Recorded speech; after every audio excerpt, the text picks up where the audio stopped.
I am British, and I just wanted to say thank you to all the amazing Americans on this forum who have stood up to the psychopath liars and spoken the truth, and in doing so, lent support to the royal family and to the British people and the people of the Commonwealth who have been incessantly abused and incited against by a most disgusting media assault by scheming people and their media shills in America and some in the UK. I particularly want to thank all the New Yorkers on here who have expressed outrage about this hoax that has slandered your great city. My heart was lifted reading the comments from New Yorkers here along the lines of, they messed with the wrong people. Your city is amazing and I hope to visit one day. She behaved despicably in Uvalde when those innocent American children were murdered. Now she pulls a stunt to slander your great city and take you all for fools. Britain and America are great friends and will have a great future as allies, and nothing this pair of disgraceful people and their scheming friends will change that. America is a great nation full of wonderful people and is a blessing to this world. I am really annoyed that Meg promoted this whole racist Britain thing too.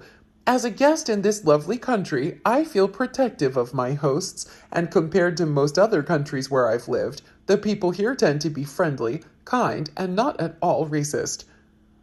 I think when you move to a new country, you hope to be treated fairly, but you also have to be a gracious guest. Meghan came in here expecting to change everyone and everything to suit her own tastes, ego, worldview.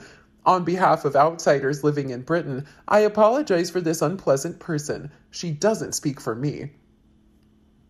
One commenter said, I knew right away when I saw the breaking news and commented on BBC that this is not true and stopped covering this as if it were confirmed. I'm a New Yorker, and I know you can't be chased for 2 hours in the streets. I also said, please stop reporting Meghan and Harry and bringing up Diana's death in the comparisons. It serves no purpose but to traumatize Prince William and also King Charles, because even for King Charles that was a hard time seeing the mother of his children. No longer here for his children here in the United States. It was showing on all the news all day on the Chiron.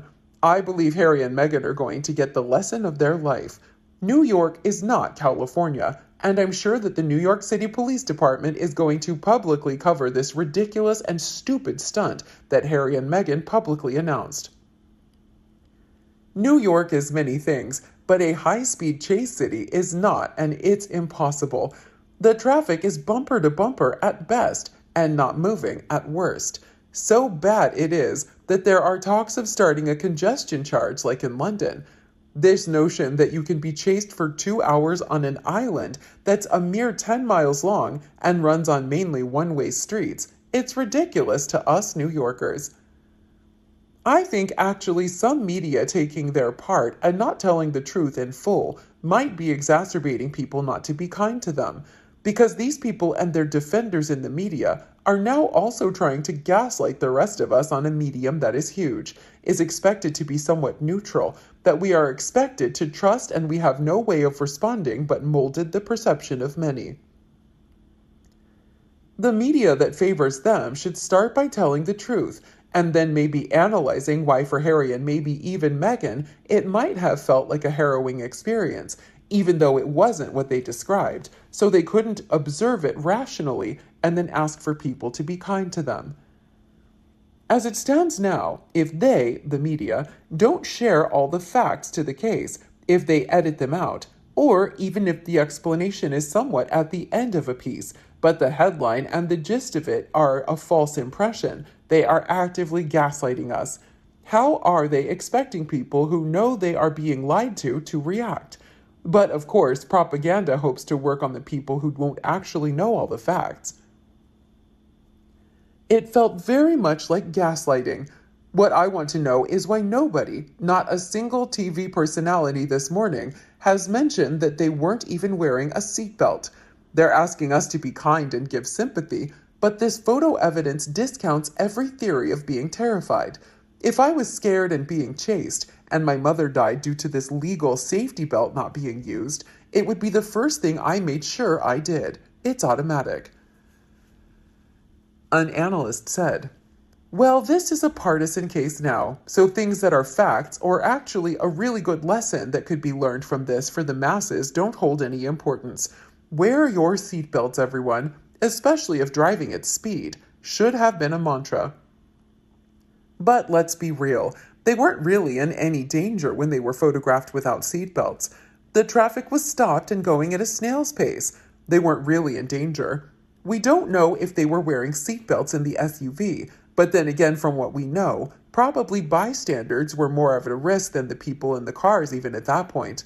That said, I still don't understand how Harry doesn't wear it always, but I guess he's learned the wrong lessons from his mother's accident. What's new? You know, between this and the Johnny Depp trial that I watched in full and saw reportings that contorted what I had personally seen and heard and had rechecked after the reporting, I am extremely wary of any media outlet now. I do know that, in a big part, the 24-hour news cycle and not enough time and resources are to blame for that. But for the end result, it doesn't even matter.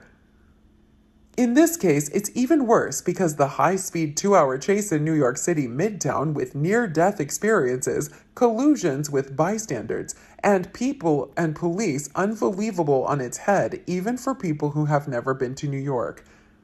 Also, the reaction and real facts were promptly divulged.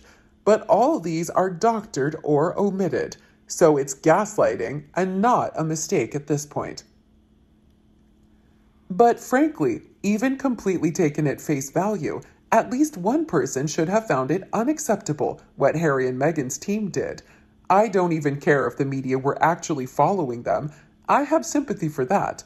My sympathy stops when you decide to put yourself and bystanders at risk because you don't want a photo to be taken and or to not be known where you go.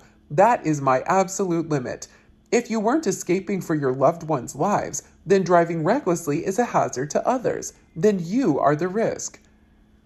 This is what I find unacceptable, first and foremost. Here are the people who feel sorry that Harry and Meghan were followed, but find it unacceptable that they put others at risk? Or what? The lives of other non-famous people aren't of value? If the people in that car decided their lives were worth losing to just not be papped, okay, I guess. But who the fuck do they think they are to decide that they are okay with putting innocent people at risk? Oh, sorry, I forgot. Maybe Harry can see them as pawns and all is good in the world. Us peasants, we don't deserve a right to safety if their highnesses are inconvenienced. How the heck is all the media outlets that even if they are taking their word for it, are finding it acceptable? Would they still find it okay for Harry and Meghan if one of their loved ones was injured during their reckless driving? Or then suddenly it would have been a problem. Well, I'm sorry, they are negligent assholes even if they are chased. And I don't need to have someone I know to be hurt to see how the possibility of hurting others for no acceptable reason is borderline criminal. Sorry, it bothers me. It bothers me that Harry and Meghan are the only ones seen as people in this story. It is a city full of people who were in danger because them and the story were to be true. Hell, in my eyes, they've been exaggerating makes them vile but better people. At least nobody was really at risk. What do you think about the reaction of the British and American people to Harry and Meghan's pap chase? Let us know your thoughts below in the comment section. We hope you found this video helpful. Don't forget to leave a like, share, and subscribe to the channel if you like it.